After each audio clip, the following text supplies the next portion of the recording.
Let me start heredity chapter. देखो ये जो चैप्टर अगर देखा जाए हेरिडिटी, ये कहीं न कहीं पर रिप्रोडक्शन का सक्सेसिव चैप्टर है।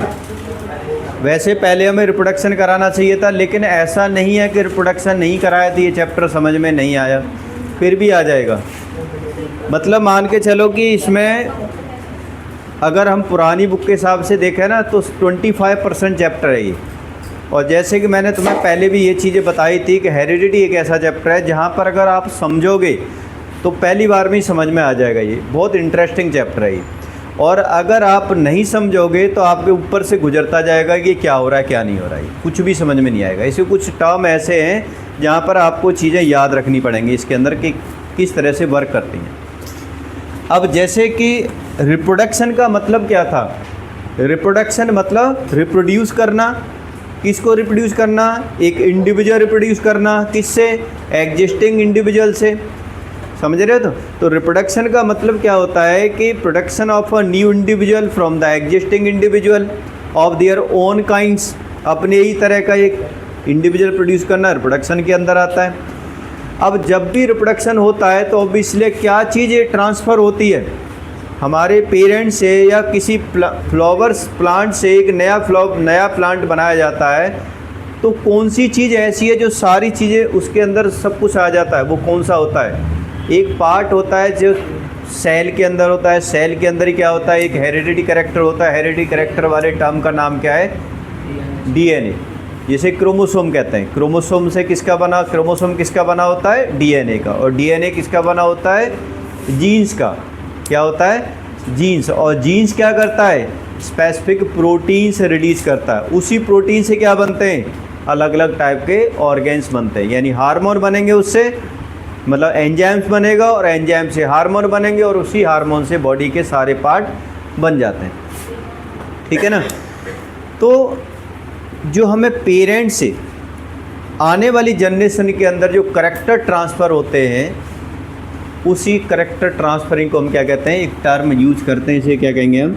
हेरिडिटी। मतलब transferring of the character from parents to their progeny. Progeny लिख सकते हैं, ऑफस्प्रिंग कह सकते हैं, जनरेशन कह सकते हैं। देखो 3 टर्म है ये याद रखने। प्रोजेनी का मतलब भी आपका चाइल्ड होता है, ऑफस्प्रिंग का मतलब भी यही होता है। ठीक है? और आपका जनरेशन का मतलब भी होता है from parents to their generations. ठीक है? पेरेंट्स से जब आने वाली जनरेशन के अंदर जो करैक्टर ट्रांसफ़र होते हैं, उस टर्म को हम क्या कहते हैं? Heredity. Transferring of the character from parents to their progeny और offspring is known as heredity. अब एक बात बताओ कि एग्जैक्टली सेम करैक्टर आ सकते हैं? आपको ये पता है? आपने शायद पढ़ा होगा, एक सेल है, उसी सेल से क्या बनता है? न्यू सेल बनता है। ये बताइए आपको। इसको सबसे पहले किसने दिया था?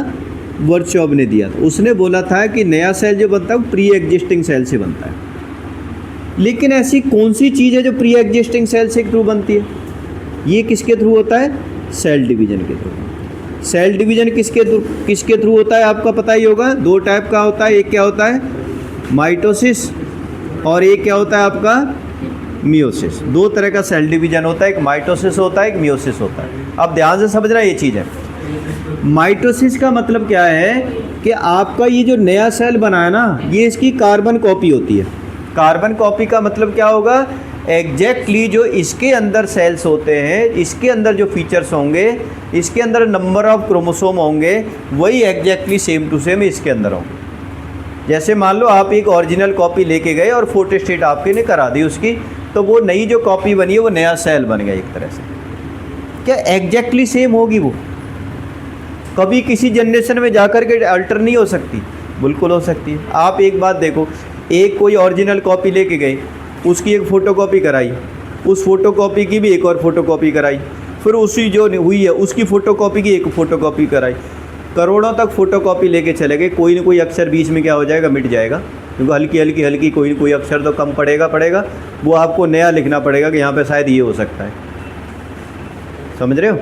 एग्जैक्टली यहाँ पे भी यही होता है। कभी भी कोई बायोलॉजिकल प्रोसेस, क्योंकि ये जो नया सेल बनता है ना, ये बायोलॉजिकल केमिकल प्रोसेस होती है और 100% एक्यूरेट नहीं होती है। हो सकता है 99.99 सेम हो, लेकिन कहीं ना कहीं पर 100% एक्यूरेट नहीं होती। उस एक्यूरेट ना होने के कारण कहीं ना कहीं नए जनरेशन के अंदर जो नया सेल है उसमें हल्की सी अल्ट्रेशन आ जाती है, ठीक है ना।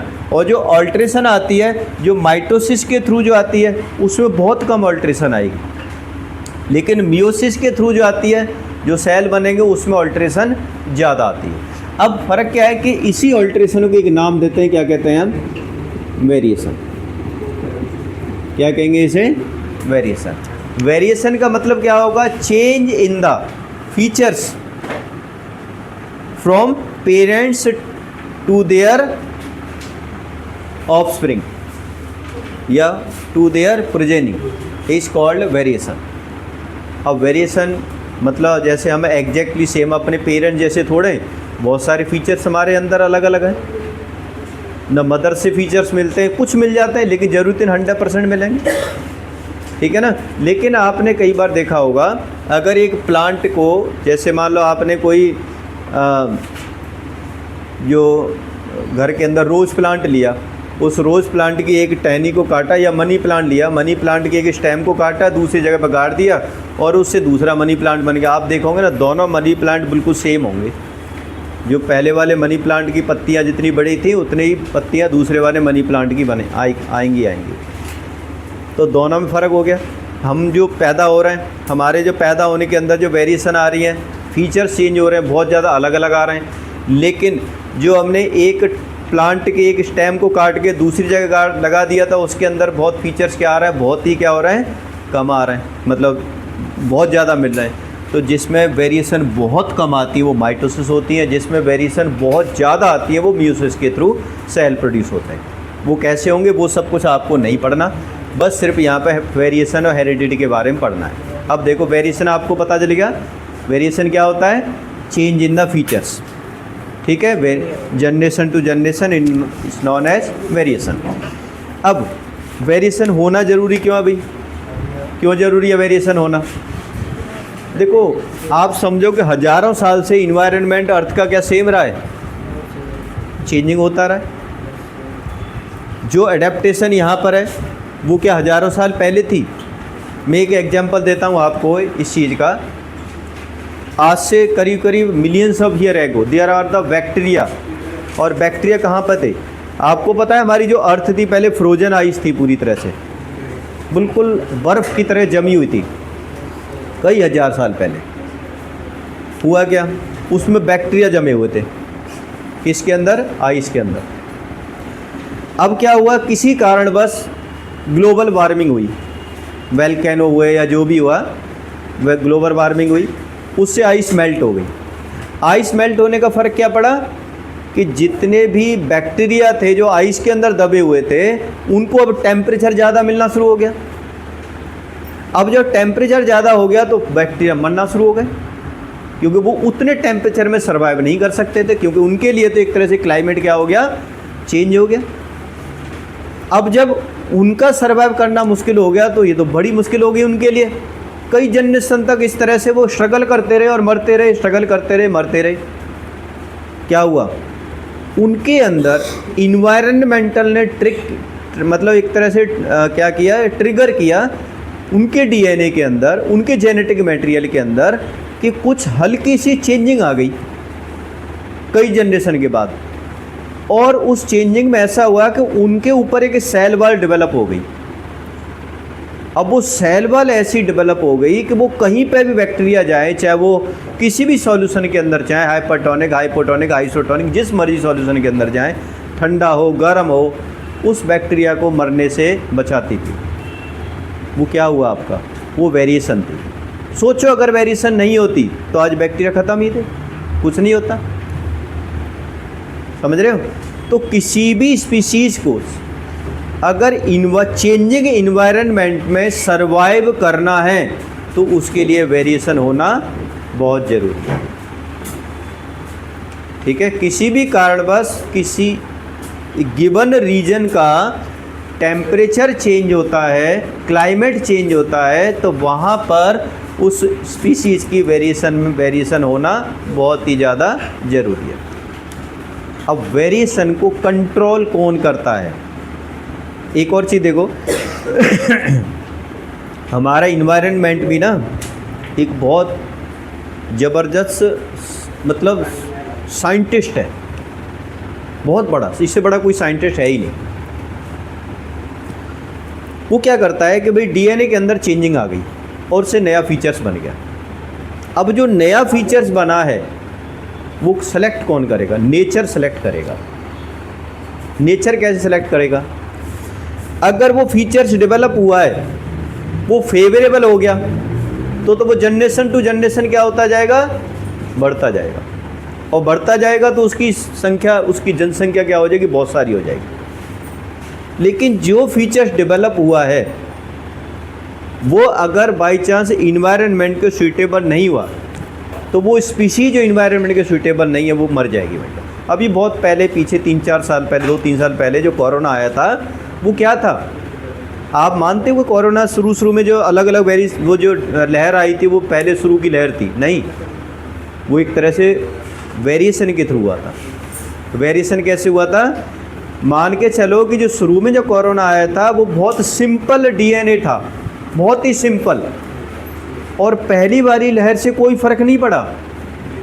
हमारी बॉडी के अंदर ऐसी इम्यूनिटी थी, उसको ख़त्म करना शुरू कर दिया।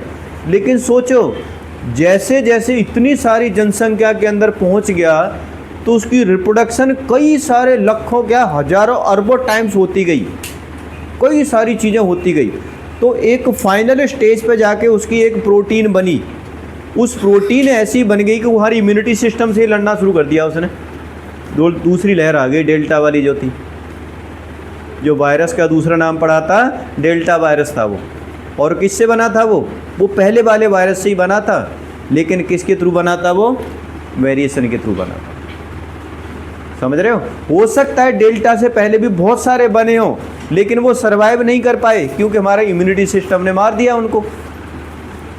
ठीक है, लेकिन जो डेल्टा वाला था इसमें वेरिएशन ऐसी आ गई कि हमारी इन्वायरमेंट के साथ ही क्या हो गया, हमारी बॉडी के साथ लड़ गया तो सक्सेसफुली सरवाइव कर गया और उसकी जनसंख्या बढ़ती गई, जब तक हम उसको मारने के लिए एक नया इम्यूनिटी पैदा नहीं कर दी। यही चीज़ वेरिएशन के अंदर होती है। सर्वाइवल ऑफ फिटेस्ट वाला नाम रूल होता है एक, कि भाई अगर इन्वायरमेंट फिट होता है सर्वाइव करेगा, इन्वायरमेंट फिट नहीं करेगा तो वो नहीं हो। एक चीज़ देखो, दो स्पीशीज़ हैं ए और बी। स्पीशीज़ क्या मतलब? ये दो मतलब क्या नाम है, कैरेक्टर्स हैं। कैरेक्टर समझते हो क्या होते हैं? फीचर्स। जैसे हमारे बॉडी के अंदर colour of the hair, shape of the hair, ये जो कई का देखा होगा, ये जो होता है ना, कई का अटैच्ड होता है, कई का क्या होता है, फ्री लोब्स होती है। ये जो ईयर लोब है ना, बहुतों की देखोगी ना, कई तो बिल्कुल अटैच्ड होगी यहाँ पर, और कईयों की क्या होगी, बिल्कुल फ्री लोब्स होगी वो। ठीक है, ये क्या है? फीचर्स है, ये करेक्टर्स है। अब हो सकता है जनरेशन टू जनरेशन तुम्हारे कईयों की क्या हो जाए, फ्री लोब्स हो जाए, कईयों की क्या नाम अटैच्ड आ जाए। ठीक है, मान लेते हैं एक ऐसा कैरेक्टर था जो कि ए जनरेशन में 60% तक डेवलप हो गया और बी में 10% डेवलप हुआ था, ये फीचर्स। और ये कहा जाए, बताओ कौन सा ऐसा फीचर्स था इन दोनों में जो अर्लियर जनरेट शुरू हुआ था? सबसे पहले बनना कौन सा शुरू हुआ था? ये 60% जनरेशन में है, ये 10% जनरेशन में। कौन सा होगा? मतलब ए और बी दो फीचर्स हैं। जो ए फीचर्स है वो 60% जनरेशन के अंदर फैल गया, ठीक है, और बी फीचर्स है वो 10% तक फैला हुआ है, या एग्जिस्टेड है। 60% फीचर्स वो एग्जिस्टेड हो जनरेशन में, ये 10% है।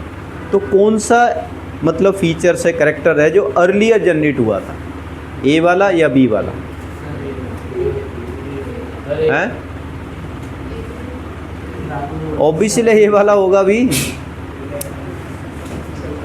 मैंने कहा ना अभी क्या बोला है कि अगर इन्वायरमेंट किसी फीचर को सेलेक्ट करता है तो वो फीचर्स जनरेशन टू जनरेशन क्या होता जाएगा, बढ़ता जाएगा, बढ़ता ही जाएगा, उतना ही ज़्यादा से ज़्यादा कवर करता जाएगा जनरेशन को। कितने परसेंट पॉपुलेशन में ये कितना सारा फैल गया है, इसका मतलब बहुत पहले से क्या है ये बड़ा बना हुआ है। ये तो अभी 10% तक ही है, ठीक है। तो ये भी ध्यान रखना है। मैंने कहा ना जो फीचर्स सक्सेसफुली मतलब क्या नाम है डेवलप हुआ है और जनरेशन टू जनरेशन फैल रहा है, तो वो कई जनरेशन तक फैलता ही जाएगा जब तक पूरी सारी जनरेशन को कवर ना कर ले। मैं एक बहुत सिंपल सा एग्जांपल बताता हूँ। एक जगह ना, इसमें है नहीं लेकिन ये पार्ट था, पुरानी बुक का पार्ट था इसी वेरिएशन को समझाने के कि नेचर कैसे सेलेक्ट करता है। कुछ बीटल्स थी, ये थी आपकी मान लेते हैं रेड कलर की बीटल्स थी। बीटल्स होते कीड़े होते हैं, छोटे छोटे कीड़े होते हैं, और ये इनको जो बीटल्स को खाता था वो खाता था क्रो, और झाड़ियों में रहती थी। अब एक बात बताओ, क्या क्रो इस रेड बीटल्स को देख सकता है? नहीं देख सकता। ऑब्वियसली रेड कलर है भाई, दूर से ही दिखाई देगा, पकड़ पकड़ के खा जाएगा। तो क्या इनको सर्वाइवल एडवांटेज थी? नहीं थी, स्ट्रगल कर रही थी सर्वाइव रहने के लिए। क्या हुआ, इनकी जनरेशन के अंदर दो तरह की बीटल्स पैदा हुई, कलर वेरिएशन हुआ, इनके डीएनए के अंदर चेंजिंग हुई और कलर वेरिएशन हो गया। एक ब्लू हो गया और एक कौन सा हो गया, ग्रीन हो गया। एक ब्लू हो गया और एक क्या हो गया, ग्रीन हो गया। अब ये बताओ, क्या जो ब्लू वाली बीटल्स हैं क्या इनको सर्वाइवल एडवांटेज मिलेगी? बिल्कुल नहीं मिलेगी। क्यों? क्योंकि अभी भी क्या है, blue colour can be easily identify bye crow. तो ये भी स्ट्रगल में आ गई। अब आते हैं ग्रीन कलर पर। क्या ग्रीन को मिलेगी? यस, क्योंकि जो झाड़ियाँ थी वो कौन से कलर की थी, green colour. They easily hide themselves under the green Bush, ठीक है। तो अब इनको नेचर सेलेक्ट कर लेगा, क्योंकि इन्होंने अपने आप को इन्वायरमेंट के साथ अडेप्ट कर लिया, ठीक है। तो इनकी जनसंख्या क्या होती जाएगी, कम होती जाएगी, इनकी जनसंख्या क्या होती जाएगी, बढ़ती जाएगी, और कई सालों बाद ये दोनों वाइप्ड आउट हो जाएंगी और न्यू एक स्पीशीज बन जाएगी, ये वाली ग्रीन वाली, ठीक है। This is the best example of survival advantage given by variation. समझ रहे हो? अब ये तो खैर हमने वेरिएशन की एडवांटेज बता दी। भाई एक स्टडी किसने किया था हेरिडिटी पर। अब इसे दोनों को जब स्टडी करते हैं ना, किस किस को, हेरिडिटी को और वेरिएशन को, इसको कंबाइंड एक साइंस कहते हैं। क्या कहते हैं? Genetics. Study of variation and heredity, study of heredity and is called genetics. और जेनेटिक्स को सबसे पहले किसने बनाया था? फादर ऑफ जेनेटिक्स किसे कहते हैं? Gregor John Mendel. Gregor John Mendel, Gregor John Mendel. ये इन्वायरमेंटलिस्ट था जिसने एक छोटा सा अपना फार्म हाउस था, और ये बहुत ज़्यादा कहना चाहिए शौकीन था किस चीज़ का, बहुत सारे प्लांटों को स्टडी करना, अलग अलग प्लांटों को देखना, हर साल देखता था, सारा कुछ मतलब ऑब्जर्व करता था कि भाई अगर मैं ये प्लांट लेता हूँ तो कैसा प्लांट आएगा, ये लेता हूँ तो क्या आता है, ये लेता हूँ तो क्या आएगा। उसके आधार पर इसने अपना एक क्या नाम है स्टडी बना करके रिसर्च की थी, और उसी रिसर्च को क्या नाम है जब सबमिट किया था जो वर्ल्ड साइंटिस्ट के सामने, तो इसकी थ्योरी को डिस्कार्ड कर दिया था, एक्सेप्ट ही नहीं किया था कि कभी ऐसा हो ही नहीं सकता। इसने बताया था कि भाई जब कोई नया मतलब इंडिविजुअल पैदा होता है ना, तो उसके जो फीचर्स हैं उसको एक ऐसा फैक्टर होता है जो कंट्रोल करता है। वो क्या फैक्टर है वो सारा कुछ समझाया था। उन साइंटिस्टों ने बोला यार ऐसा हो ही नहीं सकता, कोई फैक्टर इस तरह से कहीं बना, उन्होंने ख़त्म कर दिया इसको। लेकिन जब दूसरे साइंटिस्टों ने ये देखा कि भाई ये तो क्या नाम है, उस फैक्टर का नाम जीन्स डाल दिया उन्होंने कि जेनेटिक मटेरियल जो होता है, जीन्स जो होता है, ये कब कंट्रोल करता है ये सारे फैक्टर्स को। उसकी थ्योरी को जब एक्सेप्ट किया गया तो उन्होंने जब देखा कूड़ेदान में जो थ्योरी पड़ी थी, कह रहा ये थ्योरी तो बहुत पहले आ चुकी है अभी, इसका मतलब ये जो पहले जो थ्योरी थी वो भी क्या थी, सही थी। उसको नाम देने के लिए इन्होंने फादर ऑफ जेनेटिक्स एक मतलब क्या ना रिस्पेक्ट देने के लिए फादर ऑफ जेनेटिक्स नाम दिया इसका, ग्रेगर जॉन मेंडल। क्या स्टडी थी इसकी, वो स्टडी हम पढ़ते हैं। देखो इसने स्टडी किया था मटर के पौधे पर, पी प्लांट्स, ठीक है, जिसको कहते हैं पीसम सैटिवम, इसका साइंटिफिक नेम है, मटर का पौधा। इसका रीजन भी था भाई क्यों मटर के पौधे को लिया था। आपने तो शायद कभी मटर का पौधा देखा नहीं होगा। कितना बड़ा पेड़ होता बताना, कितना बड़ा?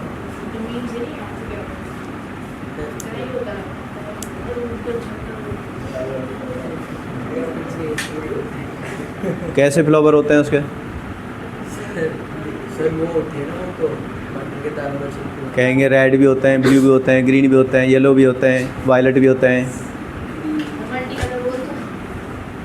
सारे होते हैं। ये जो मैंने बोले हैं सारे होते हैं, ठीक है।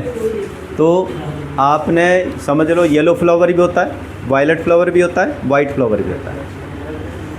रीज़न इसका सबसे बड़ा यही था कि इसमें जो मतलब जो फीचर्स थे ना पी प्लांट्स के, वो बहुत ज़्यादा अलग अलग फीचर्स थे, मतलब कलर अलग अलग था फ्लावर्स का।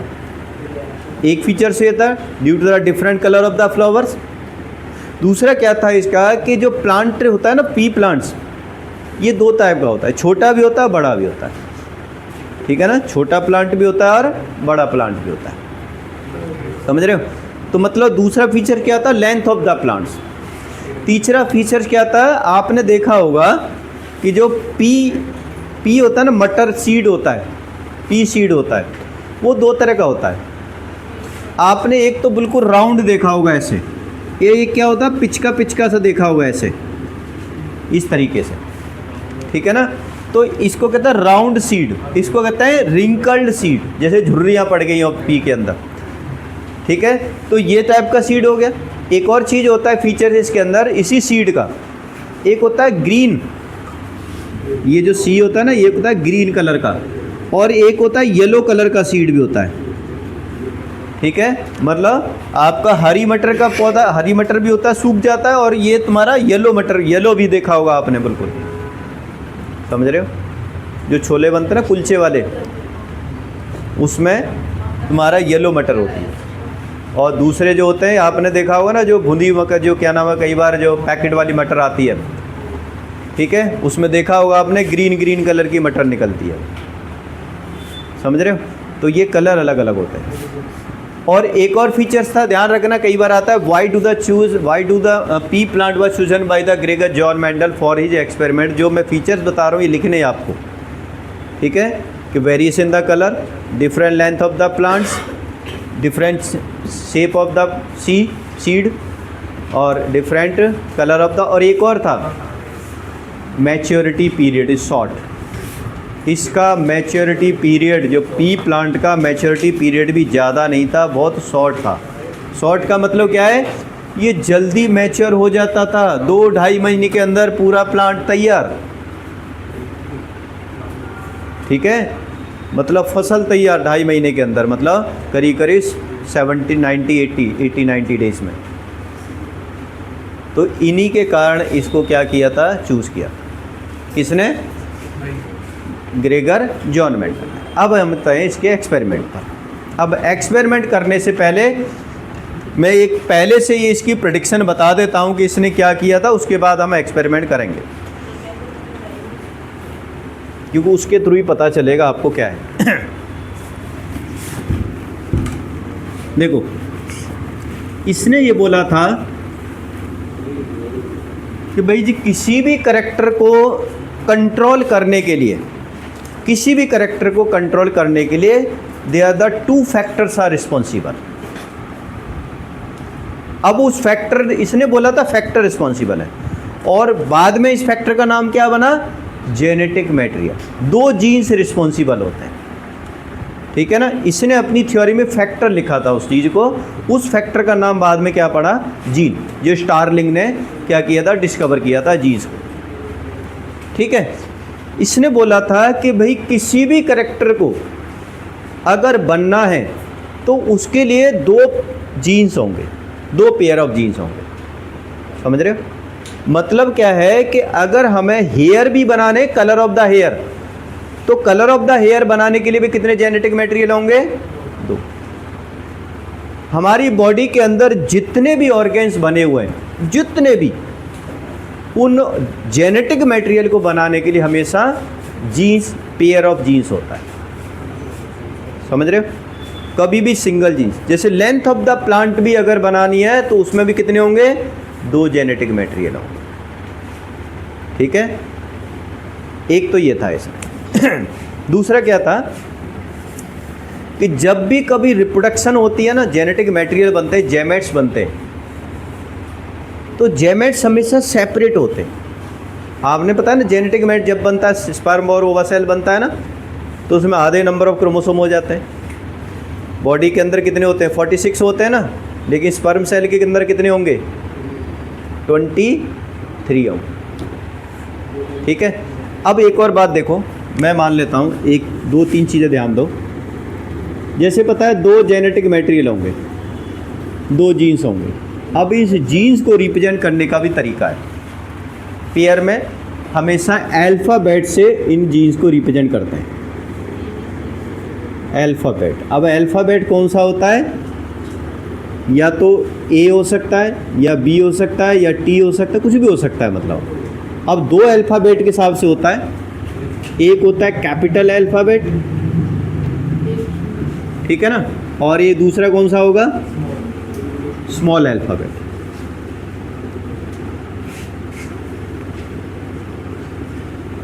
ठीक है। अब जो कैपिटल अल्फ़ाबेट होगा, उस अल्फ़ाबेट को कहते हैं हम, क्या नाम है, डोमिनेंट। समझना इसके, ये बहुत इंपॉर्टेंट टर्म है, डोमिनेंट। और जो स्मॉल अल्फ़ाबेट होगा वो होगा रिसेसिव। अब समझो मेरी बात इस चीज़ को। मैं एक कलर का लेता हूँ, कलर का एग्जांपल लेता हूँ, या मान लो क्या नाम है, लेंथ ऑफ द प्लांट का ले लेता हूँ, किसी का भी ले सकते हैं। प्लांट की लेंथ को, इधर ध्यान दे लो भाई, डिस्टर्ब मत करो बस। प्लांट की लेंथ को कंट्रोल करने के लिए दो जेनेटिक मटेरियल होंगे। इसमें या तो टॉल प्लांट होगा, या फिर क्या होगा, शॉर्ट प्लांट होगा, ड्वार्फ कह देते हैं हम इसे, ठीक है। तो लेंथ को कवर करने के लिए दो जेनेटिक मटेरियल होंगे। मान लिया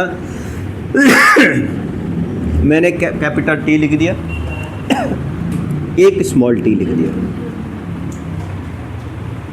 या हो सकता है दोनों कैपिटल कैपिटल हो, या हो सकता है दोनों स्मॉल टी स्मॉल टी। अब दोनों में, तीनों में फ़र्क क्या है, इन सब में। कैपिटल टी और स्मॉल टी में मान के चलो, जैसे मैंने बोला है कि डोमिनेंट कैपिटल वाला जो होता है वो हमेशा क्या होता है, डोमिनेंट होता है। अब जब कभी भी मान लो ये वाला फीचर्स किसी प्रोजेनी के अंदर जाएगा, कैपिटल और स्मॉल टी, तो फीचर्स स्मॉल वाला आएगा या कैपिटल वाला आएगा, कौन सा आएगा, ये डिपेंड करेगा। तो जो कैपिटल होता है वो क्या होता है आपका, डोमिनेंट होता है। तो फीचर्स किसका आएगा, तो प्लांट कौन सा बनेगा, ये स्मॉल बनेगा या टॉल बनेगा, ये टॉल बनेगा। डोमिनेंट का मतलब होता है कि अगर कोई भी करेक्टर इंडिपेंडेंटली एक्सप्रेस होता है, even in the presence of the other character, दूसरा करेक्टर प्रेजेंट है इसके अंदर, लेकिन एक्सप्रेस कौन सा हो रहा है, ये वाला एक्सप्रेस हो रहा है, उस करेक्टर को हम क्या कहते हैं, डोमिनेंट करेक्टर कहते हैं। समझ रहे हो? जैसे अगर किसी का रेड फ्लावर है और येलो फ्लावर है और प्रोजेनी के अंदर मान लो रेड कलर बन गया, तो इसका मतलब डोमिनेंट कौन सा है आपका? इसका मतलब ये नहीं कि येलो कलर वाला फीचर्स नहीं था इसके अंदर, था, लेकिन वो एक्सप्रेस नहीं हुआ, वो छुप गया उसके अंदर। हो सकता है अगले वाली जनरेशन के अंदर आ जाए वो। हम कहते हैं ना हमारे दादाजी के, हमारे परदादा के हमारे अंदर फीचर्स आ गए, वो क्यों आते हैं भी? हो सकता है कि तीसरी जनरेशन के अंदर एक्सप्रेस हो जाए और उससे आने वाली जनरेशन के अंदर क्या हो जाए? एक्सप्रेस हो जाए। समझ रहे हो? तो यहाँ पर डोमिनेंट का मतलब क्या होता है कि अगर कोई फीचर्स दूसरे फीचर्स के प्रेजेंस में अपने आप को एक्सप्रेस करता है तो वो डोमिनेंट माना जाएगा। समझ रहे हो? तो जब दो तरह के फीचर्स होते, दो तरह के मान लो जो क्या नाम है कैरेक्टर्स प्रेजेंट होते हैं, जेनेटिक मटेरियल कहते हैं, दोनों अलग अलग होते हैं, तो उसे कहते हैं हेट्रोजीनियस, हेट्रोजाइगस। क्या कहेंगे? हेट्रोजाइगस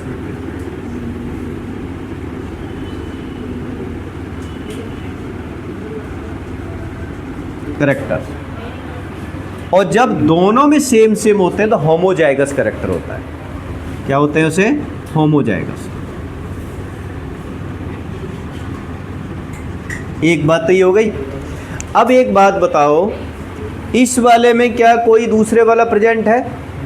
नहीं है। आपको पता है ये वाला करेक्टर जब भी कभी जाएगा तो ये चेंज होगा ही नहीं। हमेशा कौन सा प्लांट उगाएगा? ये टॉल प्लांट। ठीक है? ये कौन सा उगाएगा? ये तभी एक्सप्रेस होगा जब क्या होगा? ये इसकी कॉपी इसके पास नहीं होगी। किसकी कॉपी नहीं होगी? डोमिनेंट की कॉपी नहीं होगी, तभी एक्सप्रेस होगा ये, अदरवाइज नहीं होगा। ये तो एक्सप्रेस हो जाएगा, ये भी एक्सप्रेस होगा, ये भी एक्सप्रेस होगा, ठीक है ना, लेकिन ये एक्सप्रेस नहीं होगा। किसकी प्रेजेंस में? इन दोनों की प्रेजेंस में। ये तब एक्सप्रेस होगा जब ये खुद अकेला हो। समझ रहे हो? तो ये तो आपको समझ में आ गया अब कि डोमिनेंट कैरेक्टर कौन सा होता है, रिसेसिव कैरेक्टर कौन सा होता है। अब मेंडल ने दो टाइप का एक्सपेरिमेंट किया था, एक मोनोहाइब्रिड और एक डाई हाइब्रिड। ठीक है, एक मोनोहाइब्रिड और एक डाई हाइब्रिड। मोनो का मतलब क्या होता है? एक ही character, cross breed between the two plants having the single character is called monohybrids. Single character कौन सा है? जैसे हमने कलर ऑफ द सीड लेते हैं तो आपका सिंगल कैरेक्टर हो गया, ठीक है ना। लेंथ ऑफ द प्लांट लेते हैं तो आपका सिंगल कैरेक्टर हो गया। लेकिन हम क्या कर लेते हैं, मान लो सीड का कलर भी ले लिया और सीड की शेप भी ले ली, दो कैरेक्टर हो गए ना। कलर ऑफ द सीड भी हो गया, ठीक है ना, और शेप ऑफ द सीड हो गई, तो वो क्या माना जाएगा आपका? Dihybrid. जब दो कैरेक्टर को एक साथ हम कंसीडर करते हैं, cross breeding between the two मतलब seeds having the two different characters, उसे डाई हाइब्रिड करते हैं। तो दो तरह के इसने कैरेक्टर लिए थे, दो तरह के एक्सपेरिमेंट किया था। हम यहाँ पे दो तरह और भी 12th में जाओगे तो बहुत ज़्यादा वाइड है जेनेटिक्स, बहुत बड़ी है जेनेटिक्स। आज दुनिया जेनेटिक्स के ऊपर ही खड़ी है। प्लांट चाइना तो पता नहीं जेनेटिक्स के दूर पता नहीं क्या क्या चीज़ें बनाई जा रहा है, कौन कौन से अलग अलग तरीके के, कोई फ्रूट हो गया वहाँ तो पता नहीं क्या क्या चीज़ें बना रहा है वो, ठीक है। लेकिन इंडिया अभी इस चीज़ों में नहीं। उसने तो अंगूर भी इतने मोटे मोटे बड़े बड़े बना दिए हैं, सिर्फ किसके थ्रू? जेनेटिक्स के थ्रू। हाँ, तो वहाँ तो फ्रूट, वहाँ तो मतलब जेनेटिक्स बहुत ही एक अपर लेवल में, बहुत अपर लेवल में जेनेटिक्स का जो काम है, इंडिया में नहीं है इतना। तो आप समझो दो तरह के इसने मतलब एक्सपेरिमेंट किए थे, एक मोनो हाइब्रिड क्रॉस ब्रीडिंग और एक dihybrid cross breeding. Monohybrid cross breeding हमने कितने कैरेक्टर लेने हैं? एक कैरेक्टर लेना है, एक कैरेक्टर को ही देखना है जनरेशन टू जनरेशन। और डाई हाइब्रिड में हमने दो कैरेक्टर लेने और दो कैरेक्टर को देखना है जनरेशन टू जनरेशन। पहला एक्सपेरिमेंट क्या था इसका? पहला एक्सपेरिमेंट सिर्फ मोनो हाइब्रिड पे था। जैसे मैंने लेंथ ऑफ द प्लांट लिया यहाँ पर, यही इसका एक्सपेरिमेंट था, लेंथ ऑफ द प्लांट। दो तरह के प्लांट लिए इसने, एक प्योर और एक दो ही प्योर थे। ध्यान रखना, एक प्योर ब्रीड्स और इम्प्योर ब्रीड्स भी होती है, प्योर ब्रीड्स और इम्प्योर ब्रीड्स, ये भी ध्यान रखना। ये जो आपका होमोजाइगस था ना, होमोजाइगस जिसमें दोनों सेम थे, या तो कैपिटल थे दोनों या दोनों स्मॉल थे, वो प्योर ब्रीड्स होती। और जो हेट्रोजाइगस था जिसमें एक कैपिटल था और एक क्या था, वो कौन सा था आपका, इम्प्योर ब्रीड्स था वो। ठीक है, तो इसने सबसे पहले प्योर ब्रीड्स को ही क्रॉस ब्रीड किया था। प्योर ब्रीड्स मतलब अगर हम टॉल प्लांट लेते हैं, यहाँ पर कौन सा लेते हैं, टॉल प्लांट्स, तो आप मान के चलो कि ये प्योर वाला टॉल प्लांट्स है, मतलब आपका टॉल प्लांट तो कैपिटल टी स्मॉल टी भी होगा और कैपिटल टी भी होगा। लेकिन कौन सा चूज किया था इसने, ये वाला कैपिटल टी प्लांट को जब ड्वार्फ प्लांट से क्रॉस ब्रीड किया। ड्वार्फ प्लांट कौन सा होता है, जो ये भी प्योर ही होता है, लेकिन ये कौन सा होगा, स्मॉल टी। और एक और बात ध्यान रखना, जो यहाँ डोमिनेंट का कैपिटल लिखा है, सेम टू सेम वही करेक्ट, वही वाले कैपिटल लेने, वही वर्ड लेने, वो रिसेसिव में लिखने। जैसे अगर मैं ब्लैक ले लेता हूँ यहाँ पर और एक वाइट ले लेता हूँ, वाइट फ्लावर और ब्लैक फ्लावर, ठीक है ना, और मैं लिख दूँ इसको कैपिटल बी ब्लैक फ्लावर है जो डोमिनेंट है, तो इसका डब्लू नहीं लेना, इसका क्या लेना है आपका, स्मॉल बी लेना। समझ रहे हो, जो डोमिनेंट का कलर लेना है, डोमिनेंट का फीचर्स लेना है, वही फीचर्स आपका रिसेसिव का लोगे। फ़र्क इतना होगा, डोमिनेंट में दोनों को आप कैपिटल में लिखोगे और रिसेसिव में आप दोनों को स्मॉल में लिखोगे। ठीक है, तो अब क्या था कि when the tall plants, pure tall plants cross breed between the pure dwarf plants, तो during the formation of gametes the features are separated. ये गैमेट्स बन गए। गैमेट्स का मतलब क्या है पता है, कि ये पोलन ग्रेन समझ लो, पोलन ग्रेन फ्लावर के अंदर बनते हैं, तो फ्लावर के अंदर ये अलग हो जाएगा और ये अलग हो जाएगा, उसमें आधे आधे हो जाते हैं। इसमें भी क्या हुआ, मान लो ओवा बन गया इनका, तो एक स्मॉल टी और एक स्मॉल टी। फर्टिलाइजेशन हुई, फर्टिलाइजेशन में क्या होगा कि इसका या तो इसके साथ में आ जाएगा या इसका इसके साथ, पोलन ग्रेन इसके साथ कंबाइन हो जाएगा, ये सीड बन जाएगा इससे। ठीक है, इसका पोलन ग्रेन इसके ओवा के साथ में फर्टिलाइज हुआ और फर्टिलाइज होने पर ये वाला आपका सीड बना दिया, तो ये वाला सीड बना दिया। अब अभी ये बताओ, ये जो प्लांट बनेगा, इससे सीड बना, इससे जब हम प्लांट उगाएंगे तो वो प्लांट ये वाला होगा या ये वाला होगा, ये वाला होगा। नहीं सर, बड़ा होगा। क्यों होगा बड़ा, सर वो डोमिनेंट है ना। कौन सा डोमिनेंट है, सर टॉल प्लांट। कौन सा बड़ा होगा, टॉल प्लांट। एक कैपिटल टी प्रेजेंट है इसके अंदर, तो ये क्या हुआ आपका, टॉल प्लांट हो गया, ये भी टॉल प्लांट होगा और ये भी क्या होगा। तो आप ये मान के चलो, जब भी हम रिसेसिव और प्योर बीज का करेंगे तो इसे कहते हैं F1 जनरेशन। कौन सी होगी है, F1 जनरेशन। इस F1 जनरेशन के अंदर हमेशा आपका डोमिनेंट कैरेक्टर ही आएगा, हमेशा। इसके अंदर रिसेसिव कैरेक्टर नहीं इवॉल्व होगा, क्योंकि डोमिनेंट की कॉपी इसके पास पड़ी होगी। तब यहाँ पर ये क्वेश्चन अराइज हुआ कि भाई जब प्लांट हमने टॉल और ड्वार्फ लिया था और अगली जनरेशन में सारे टॉल प्लांट बन गए, तो क्या ड्वार्फ प्लांट का ख़त्म हो गया आगे। यही तो सबसे बड़ा क्वेश्चन था कि जब सारे प्लांट टॉल बनते जा रहे हैं तो फिर इसका मतलब क्या हो गया कि इसका क्या हुआ, क्या ये तो बेकार ही था इसका मतलब। तब क्या किया इसने, फिर F2 जनरेशन बनाई इसने, F2 जनरेशन। F2 जनरेशन के अंदर क्या किया कि भाई इन्हीं का सीड लिया। अब एक और ध्यान रखना, आपने पॉलिनेशन शायद पढ़ा होगा, रिप्रोडक्शन के अंदर दो टाइप का पॉलिनेशन होता है, एक सेल्फ पॉलिनेशन होता है और एक क्रॉस पॉलिनेशन होता है। शायद 8th में पढ़ा हो, नहीं तो मैंने कहा था ना रिप्रोडक्शन का ये सक्सेसिव पार्ट है, तो रिप्रोडक्शन में सारी चीज़ें आती हैं ये।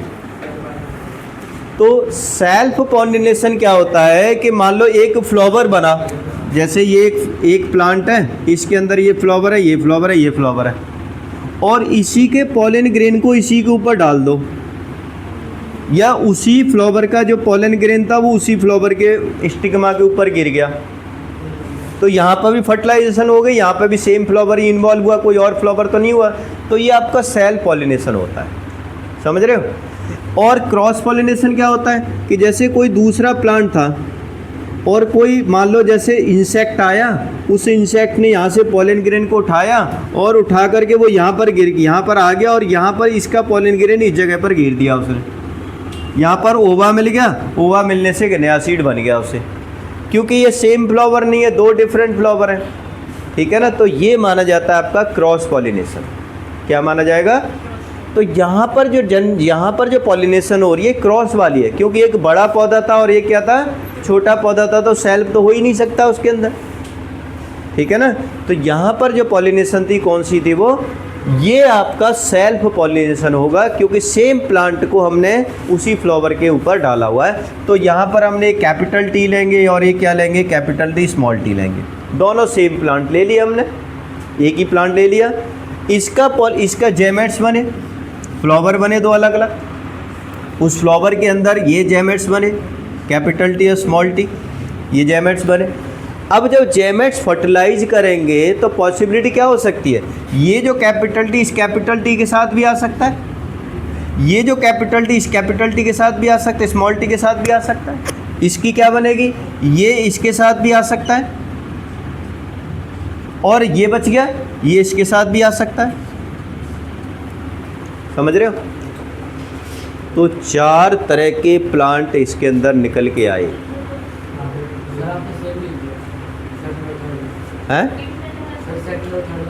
हाँ, सेकंड और थर्ड सेम है। ऐसे ये पी नट डायग्राम होता है, पी स्क्वायर नट डायग्राम।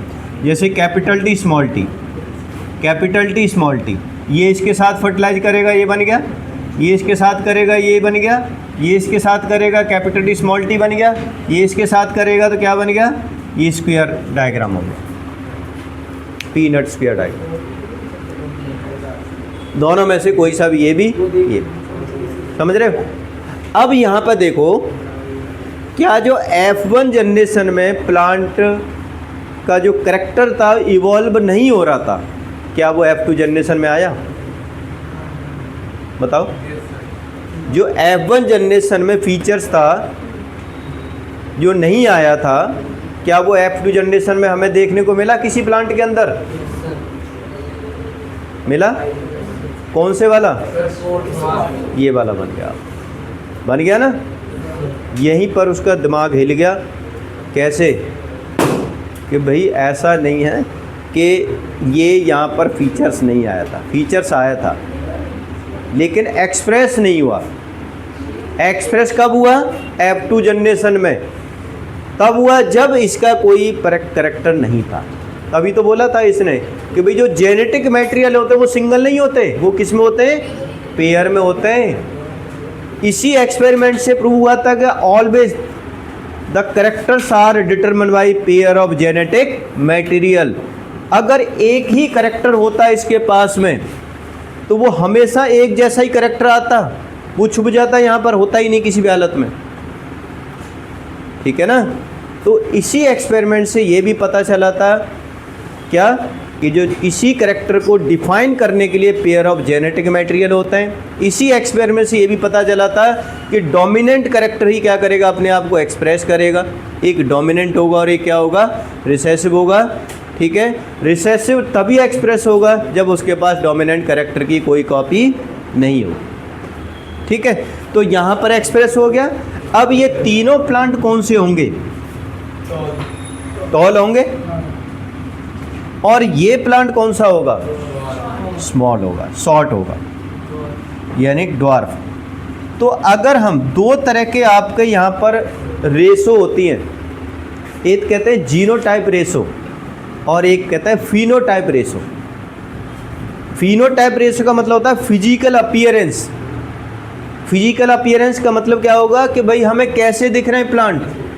देखो यहाँ पर कैसे हैं ये प्लांट, ये टॉल, ये कैसा है। तो फिजिकल फिनोटाइप रेशो क्या होगी इसकी। अगर फिनोटाइप रेशो पूछी जाएगी तो आपकी क्या होगी 3:1, 3 टॉल और 1 क्या है ड्वार्फ। ये कौन सी रेशो आपकी फिनोटाइप रेशो।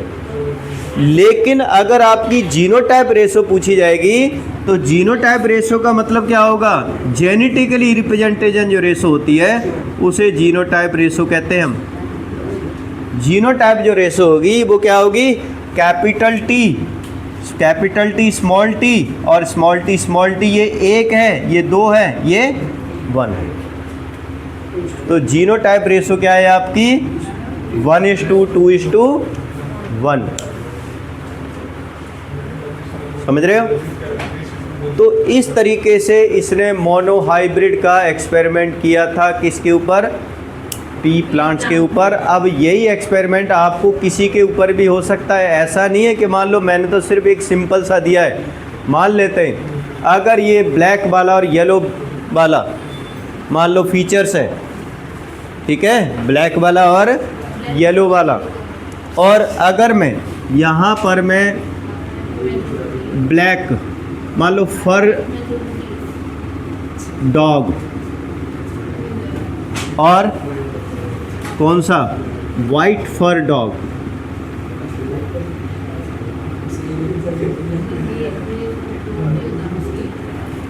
मान लो ये 2 है।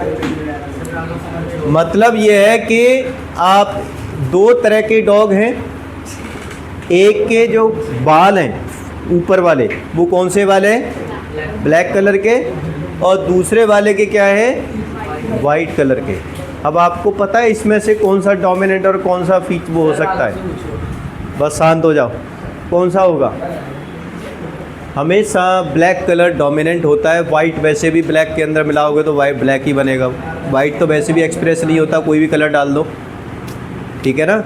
तो ये ब्लैक कलर क्या होगा, डोमिनेंट होगा। तो हम क्या करेंगे, इसको कैपिटल बी लिखेंगे और इसको क्या लिखेंगे, स्मॉल बी स्मॉल। अब F1 जनरेशन में किस तरह के डॉग फर आएंगे, ब्लैक कलर के आएंगे, ठीक है। F2 जनरेशन में कितने होंगे, 3 ब्लैक होंगे और 1 वाइट होगा। समझ रहे हो, कितने परसेंट वाइट होंगे बताओ, परसेंट के हिसाब से देखा, परसेंट भी पूछी जाती है कई बार, ध्यान रखना। तो कितने परसेंट वाइट हो सकते हैं आपके, कितने 25%, ठीक है। अभी ध्यान रखना आपका सिर्फ मोनोहाइब्रिड हुआ है, अभी डाई हाइब्रिड भी है, और आपका एक और पॉइंट है सेक्स डिटर्मिनेशन वाला, ये 2 पॉइंट और है।